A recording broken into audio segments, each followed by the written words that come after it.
ఏపీలో రాక్షస పాలన పోయి ప్రజాస్వామ్య పాలన రావాలంటే తిరిగి టీడీపీ అధికారంలోకి రావాలని నారా సత్యమణి భువనేశ్వరి పిలుపునిచ్చారు. ఇక నిజం గెలవాలి యాత్ర పేరుతో నారా భువనేశ్వరి పల్నాడు జిల్లా వెనుకొండలో పర్యటించారు. శావల్యాపురం మండలం వేల్పూరులో బోయపాటి మణికంఠ కుటుంబాన్ని పరామర్శించారు. బొల్లాపల్లి మండలం రేమిడిచెర్లలో షేక్ హుస్సేన్ కుటుంబ సభ్యులను భువనేశ్వరి పరామర్శించారు. బాధిత కుటుంబాలకు అండగా ఉంటామని భువనేశ్వరి ధైర్యం చెప్పారు. ఒక్కొక్కరికి 3 లక్షల ఆర్థిక సహాయాన్ని అందజేశారు. రాష్ట్రంలో అరాచక పాలన పోవాలని భువనేశ్వరి వ్యాఖ్యానించారు.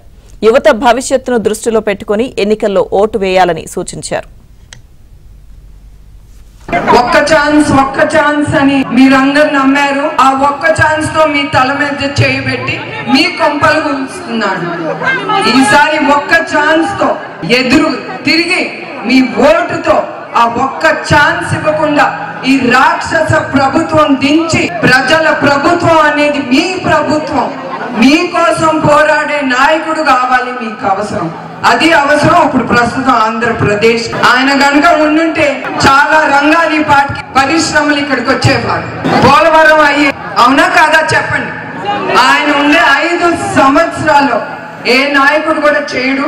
72% అవజేశారు పోలవరం. అంటే ఎంత మనసుతో ఆయన పనిచేసి ఉంటారో ఆలోచించండి. చంద్రబాబు నాయుడు గారు ఎప్పుడు నాతో ఒకటే అంటారు, నేను హామీలు ఏది నేను చేయగలను అదే నేను హామీ, చేయలేంది నేను చేయను, ప్రజల్ని నేను అట్లా దొంగగా నేను నమ్మించలేను అని.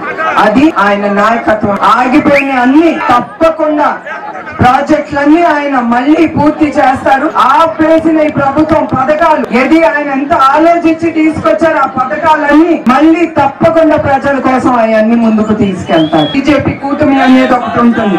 అది ఎక్కడున్నా మనం ఆ పార్టీకి ఓటు వేయాల్సింది. ఎందుకంటే చండాలు వేరు కానీ ఆలోచన అంతా ఒకటి. ప్రజల